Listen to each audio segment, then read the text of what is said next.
বিপজ্জনক বাঁকে সংঘাত, ভয়াবহ মিসাইল হামলার প্রস্তুতি ইরানের। ট্রাম্পের হুঁশিয়ারির পর শহর ছাড়ছেন তেহরানবাসী। খামেনিকে হত্যা করলেই থামবে যুদ্ধ, মন্তব্য নেতানিয়াহুর। ইসরায়েলকে সমর্থন G7-এর।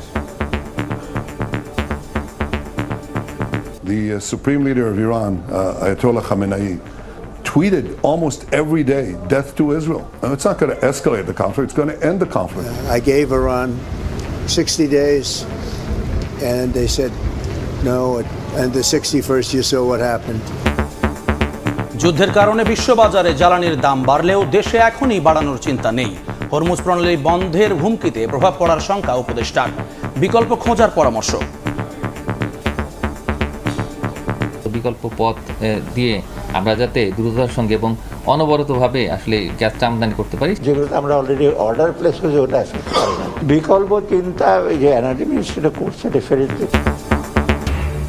ঐকমত্য কমিশনের সংলাপে যায়নি জামায়াত। বিএনপি সহ দলগুলোর সঙ্গে সংস্কার প্রস্তাব নিয়ে আলোচনা, সহযোগিতা পেলে জুলাই মাসেই জাতীয় সংহত।